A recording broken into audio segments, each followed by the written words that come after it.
So this is on a very narrow question, one question about one city, which is the New York City subway. And as we'll see, most metro maps around the world, as we'll see in a moment, are diagrams, a bit like the London Tube map. And a lot of people tend to think this is just the standard way a map has to be. And many of you will have a copy of this book by Mark Ovenden, which is basically an album of all the metro maps around the world. And what you'll see as you flick through it is that, as I said, almost everything's a diagram, with one exception, or almost one exception. And that's the biggest metro system in the world, which is the New York.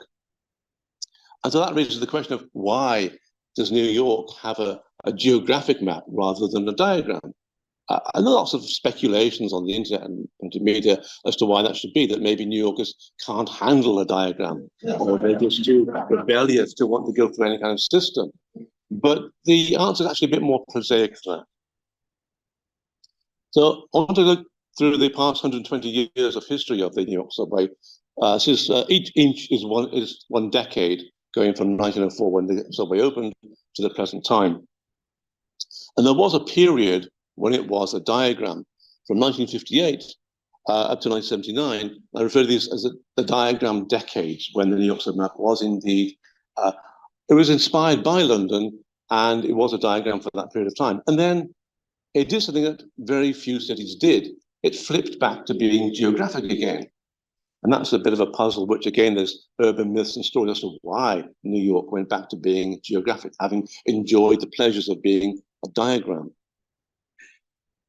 And it stayed geographic for a long time, until 2011, when it started going into a hybrid, schizophrenic mode, where the main map, the current map, remains geographic, but there's also a diagram used for weekend route changes.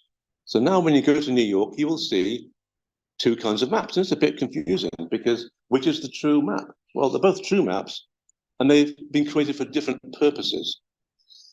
So let's have a look at some of the older maps. So back in 1904, this is really an engineering map, and you can see it's got the profile as well as the layout of the subway.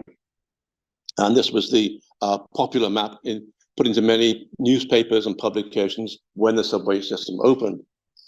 That was followed by, in the same year, the IRT's own map, which was really for investors. It shows the positions of power stations and sub-power stations and how many tracks there are. Not very useful for passengers, but useful if you want to put your money into the system. Going forward to 1918,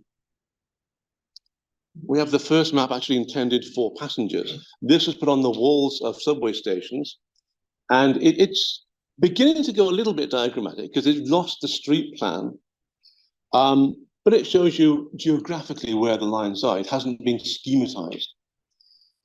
But then they added street map to give you a context of where the subway lines were. It shows a very detailed map of the city with the subway lines on it, but not really manageable as a pocket map. So this was only on the station walls. Now, to understand what happens over the first half of the century, we have to look at the organization of the subway system. The first network was the IRT, that's the Interborough Rapid Transit. That was followed in 1915 when they decided that they had too much monopoly, and they created a second system, the BRT, Brooklyn Rapid Transit. That went bankrupt and replaced by the BMT, the Brooklyn Manhattan Transit, and finally, New York City itself, that it needed to get into the game, so it created the independent subway system, IND. And each of these had their own maps. This was the BRT's map, very similar in style to the wall maps for the IRT, sorry, all this alphabetic jargon, with a street map with the lines superimposed. Then there was a big move in 1924 when the BMT and the IRT started to be real rivals and needed to distinguish themselves from each other. So the BMT came up with this map showing in a schematic way their lines, but no mention of the IRT lines. So all you see is their own lines. And then the IRT themselves did likewise. They had a map which shows their lines, but not the BMT. So if you were traveling, you have to have both maps to find your way around the city, which is a bit silly because in practice, you would want to make a journey covering both systems. but you have to pay an extra fare to go from one to the other. And then the independent system likewise had its own map, not showing the other two. So you had 3 maps to get around the city of New York. Now, certain entrepreneurial minds saw an opportunity here. So Andrew Hagstrom, a Swedish emigre to New York, came up with the idea of having a map of New York City showing all 3 systems. Now, this began actually in 1916, and by 1919, he had mapped the first half of Manhattan. And what is interesting about this map compared with the earlier ones is it's designed around the subway. It's not the subway lines imposed on the city grid. He's actually widened some of these streets to allow the subway map to fit in. It's an integrated map, and it includes all 3 of the networks, but initially black and white. With advancements in technology, in 1932, the first 4-color offset litho printing became available. Andrew Hagstrom immediately took advantage of this to create this map, which was immensely successful. And interestingly, it was referred to as a diagram at the time. People said that the reason this was so successful is it was a diagram. Although in modern terminology, we still think of this as geographic because the lines are roughly where they are in reality. But you can see it's removed all the street, most of the actual streets, and the lines are quite thick in relation to the reality. It is beginning to be quite symbolic and almost diagrammatic, but it's not rectilinear. It's not like the London Tube map, which was created about the same time. Now that carried on for quite a while, and the Transit Authority, which merged those 3 networks together in 1940, realized that what they would want is a map showing all 3 of those networks, which are now under one roof. So rather than create their own map, they bought copies of Andrew Hagstrom's map. And it was adopted as the pocket map in 1943, onto the station walls and cars in 1947-48.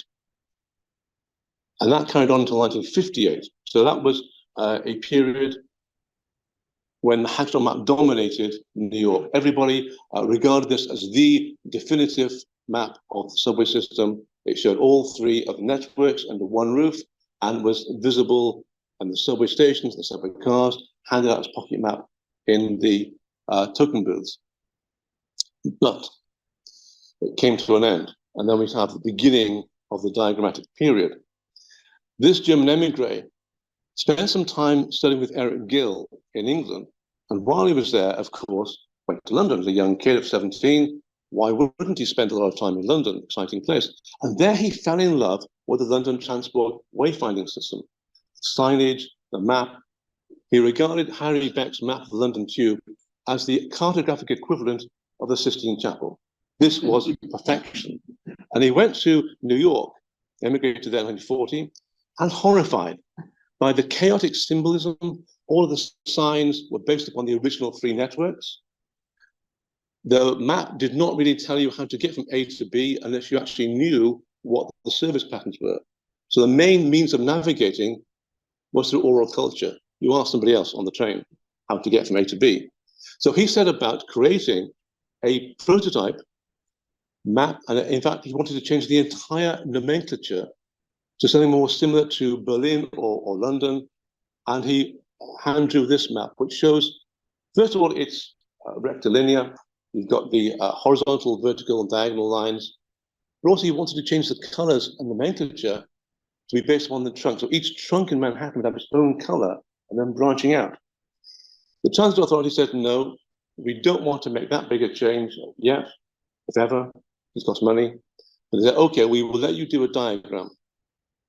So in 1958, they published the first diagrammatic map of the New York subway, which is very similar in style to the London map. The more gentle curves, he felt this was more appropriate. But the idea, the concept of wrapping up a complex subway system in octilinear, as we call it, diagram, took hold. And that remained in place for, the concept remained in place for 20 years. Until 1967, when, well, it still was diagrammatic after that, but what changed in 67 was the color scheme which then had knock-on effects, which eventually led to going back to geography. Now, to explain what happened with Christie Street, we have to look at the timeline and the different networks. So we've seen the IoT is the first map, sorry, the first system that was opened in 1904, the BMT 23, and then the IND. So we have three parallel systems. They were administratively linked in 1940, but not physically linked. So the trains were still on their separate lines until 1967, when a tunnel was built into Chinatown and Christie Street, which allowed two of those networks to interwork, to combine. The third one, IoT, because the trains were physically a different width, could not run on the other two lines. So that's always and still is a separate system. But just the BMT and INT are linked together. And the control of these systems also changed. So initially, there were three separate companies. Then the Board of Transportation took over the whole lot. That was supplanted by the Transit Authority and then the MTA. So getting back to Christie Street, a 2-mile tunnel under Christie Street was designed to alleviate certain bottlenecks in the actual moving of trains that had a massive effect on the map. So the reason it did so is that the red line, that's the INDS, one of those three networks. And the two green lines there are the two parts of the BMT system. So what happened with the Christie Street connection, shown in yellow, is it enables the connection to be made, trains to move from the red to the green, from the IND to the BMT. Why is that significant? It's because the map itself use that color coding to separate out the three networks. Now, once you build this tunnel, you can't really separate it. Is that tunnel going to be red or green? How do you then differentiate green trains from red trains? Because now they can move between each other's network. And so they held a contest, a public contest to ask people, how are we going to map the subway if we can no longer rely upon this three-color scheme? And the answer was made by Ryan D'Adamo, who said, why don't you color each end-to-end route with its own color? So you're no longer relying upon those original operating companies, but actually show each line separately. And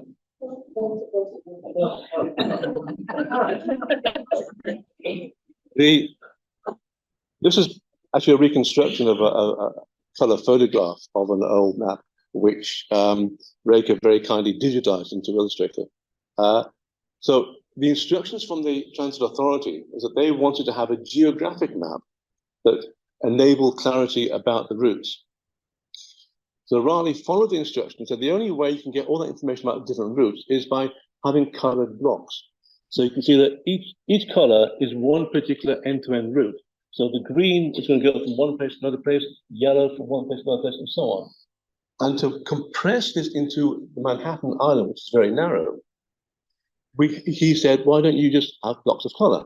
It works. It conveys all the information.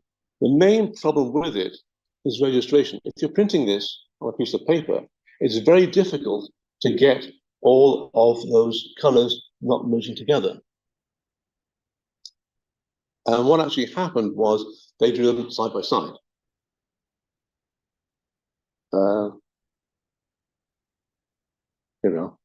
So rather than having blocks sequentially, each of the lines is drawn as a separate line, but they overdid the information. So information overload, because each station now is represented by a square or rectangle with the names of each of the routes, A, B, C, 1, 2, 3, which is superfluous because you already know where the routes are going because they've been drawn in separate colors.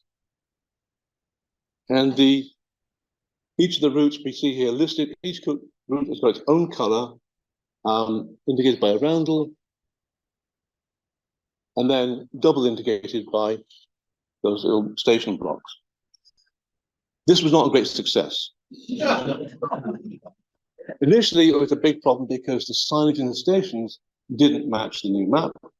The new map wasn't physically available as a pocket map, so people were very confused on the day that's opened, 26th of November.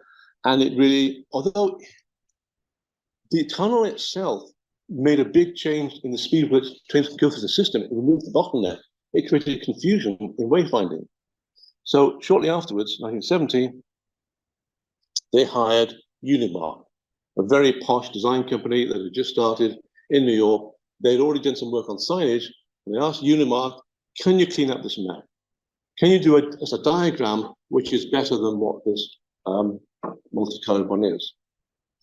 And so in 1972, the so-called Vignelli map came out. This is the most famous New York subway map. Very stylish. It follows the same layout as the previous map, but it's been smoothed out.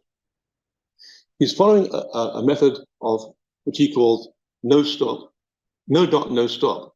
So if you look along the lines, you can see that whenever there's a black dot, it means the train on that route will stop there. And if you want to make a transition, a change between them, then you have to go to the relevant station. So at 50th Street, if you're on the blue line, you can't change with the others because the blue doesn't stop, where all the other three do. But 42nd Street, all four of them stop. So it's a simple notion of where there's a stop, where there's a dot, there's a stop. And then you don't need to have those boxes showing where all the routes are. A map of beautiful clarity. But the MTA didn't like it. Although it was widely recognized as an improvement on the preceding map, as you can see here side by side, it's much cleaner and clearer, but yeah, the colors are all the same. In 1979, after just 7 years, it was replaced by a new map, which was geographic. Sorry, I do apologize. I'm so sorry.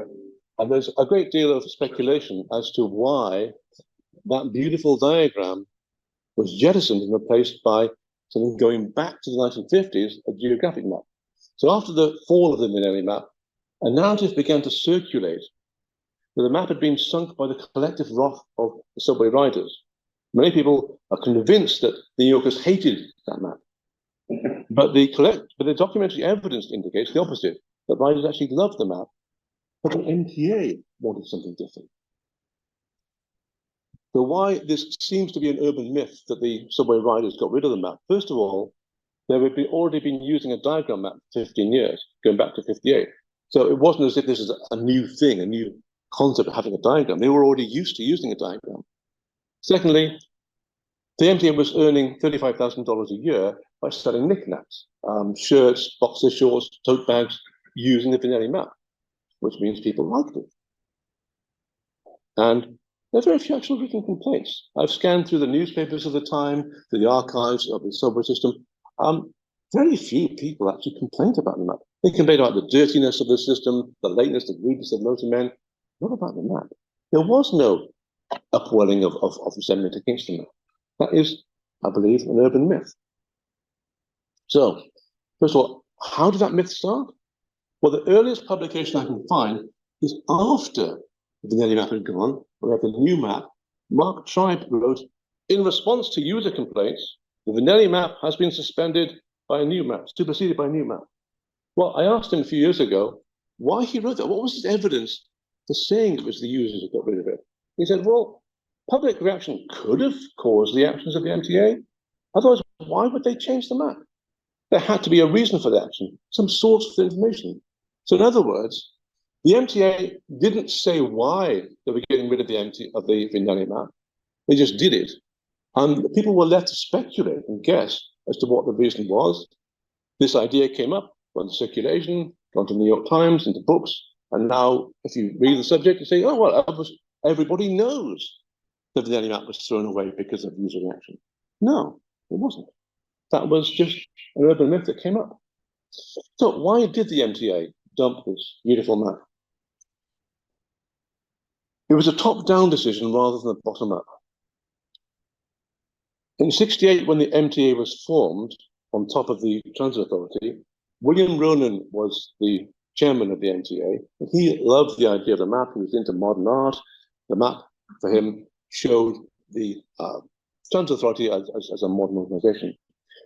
In 1974, 2 years after the Vignelli map came into use, David Eunice came along. He came from Macy's, senior executive of Macy's, and he had a different view about map making. He said that the transit marketing is not too different from marketing shirts or automobiles. And people-to-people programs will include new maps. So the idea was born that the map needed to be used as a marketing tool.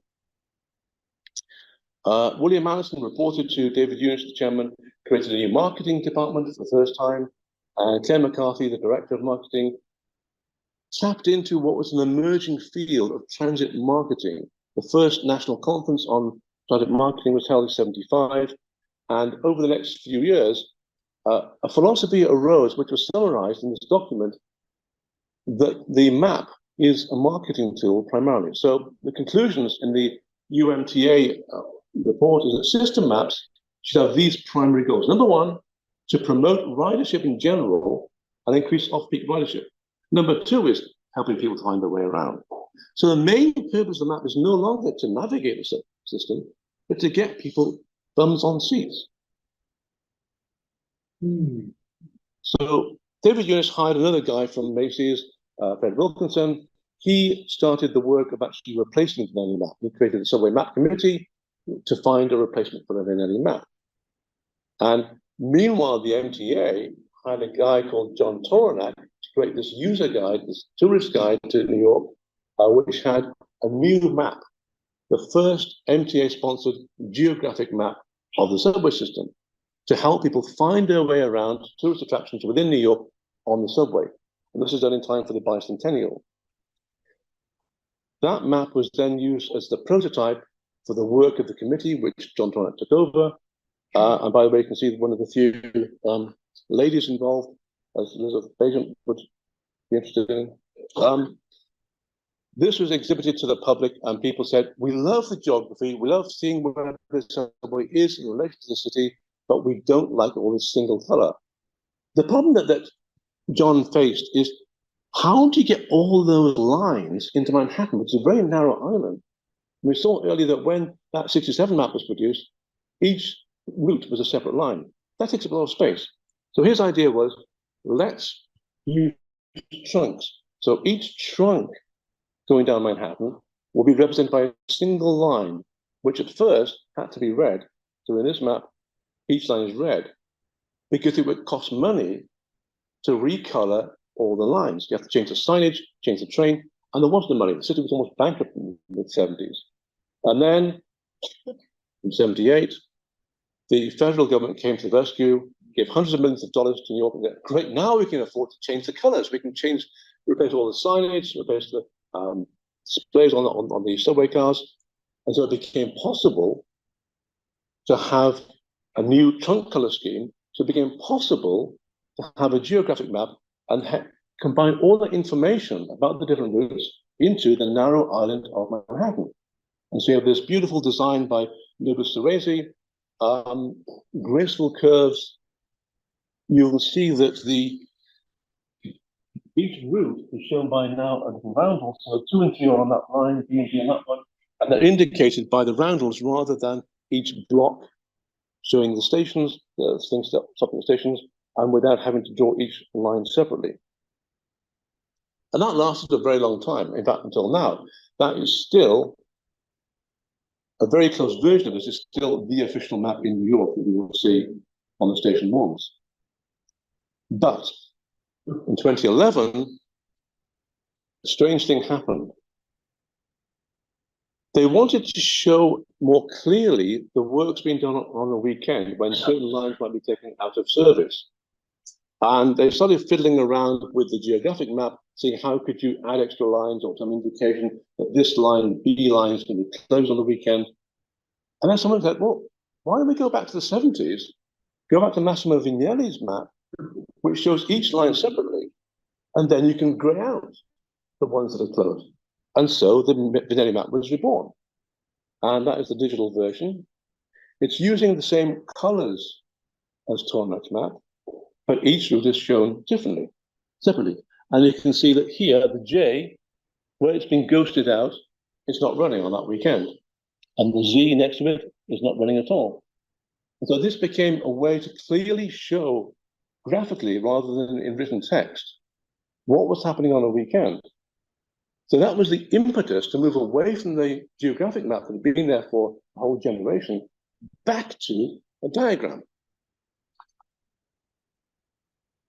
Moving on a bit, people say, well, we still want a bit of geography.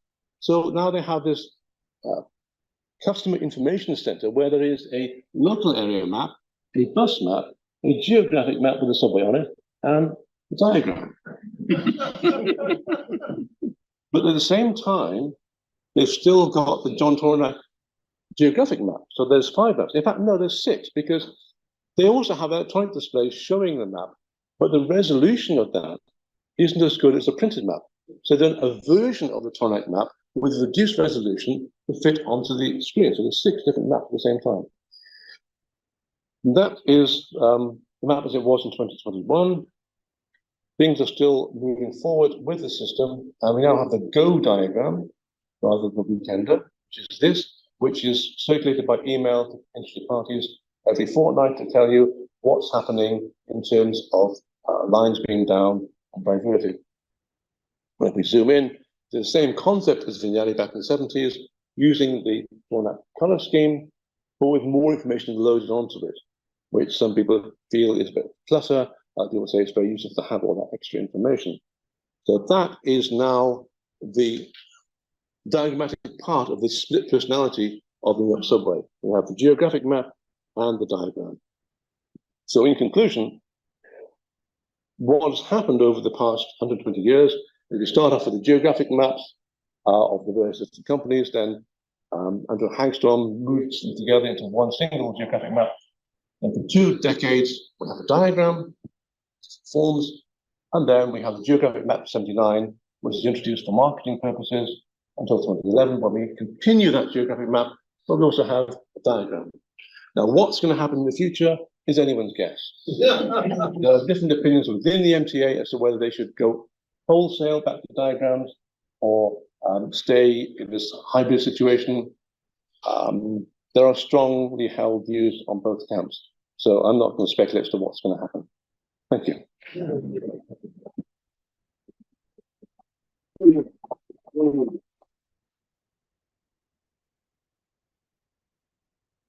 Thank you, Peter. I've got a bit of history there. What's gone on with all that? Have we got any questions for Peter?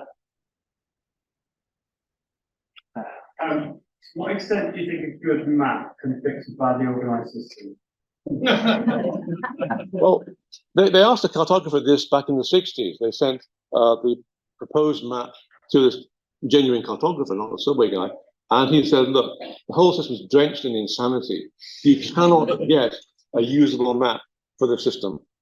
What you can do is to get a map that serves certain purposes and another map that serves some other purposes. So the geographic one will tell you where a station is in relation to streets. The diagram will show you more clearly how all the stations interact. You can't really get one single map which will cover all aspects of this very complex system. The way forward is going to be with electronic maps, where you can have multiple layers. Eddie Gibault's kick map, for example, as you zoom in, you get more layers of information, you get the neighborhoods, and I think that is the only way to handle this very complex. It wasn't designed with insanity in mind. It was designed to get people from the suburbs into the industrial areas quickly, so that you could get on the train and in a few minutes you could be there at your workplace. But that meant you had express services and local stopping services. That is the main source of complexity in the map, which has been inherited and map makers have been struggling with ever since. Presumably the diagram one, the weekend changes, that's not in print because it'll be out of date by the next week. Exactly, yes. So that's only for smartphones. And... Yes, on the web and in smartphones. Okay, yeah. Mm. The geographic is still the operative one, although it's changed in nature. Yes, that's right. For a while, there was a little box on that map showing what the services are, where they stop. But it was felt that was giving people a false sense of security, because on the weekends, it would usually be different services from what was it's supposed to be. And so they got rid of that box, put it online, so you can get an up-to-date list of the services from the website. The map itself doesn't tell you that certain stations may be open only on weekends or evenings. That information you have to go to the net to get. Excuse me. What's New York's distribution like for pocket maps? I mean, we're They hearing haven't a lot been of criticism printed. of London. Do they still give out No, pocket maps? no. Not at all. They stopped when the lockdown happened because hardly anyone was using the subway, and they haven't started again since. The pressure is very much towards electronic media rather than printed pocket maps. To have posters. Yes, they still have posters because they have a higher resolution than screens. You can see more detail on a printed map than on the screens, which they also have. Take Alex as the last question, and then we'll move on. Thank you. I wonder if there's actually a bit of sympathy going on here with the internet, because I was in New York last week getting lost, as one does, in the subway system. And what is good about it, I know there's a lot of craziness, drenched in insanity and so on. What's good about it is that there is a flat fee of $2.80, no matter where you go and how far. I wonder if there's an anticipation that people like me are going to get lost. So it's a bit cruel to charge. No, I think it's historical that they wanted workers to come in from the outlying areas of New York to the centre, and it was unfair to charge them extra just because they lived outside. So I think it has deep historical roots of having a uniform flat fee for the whole thing. It's a nice gesture. It did.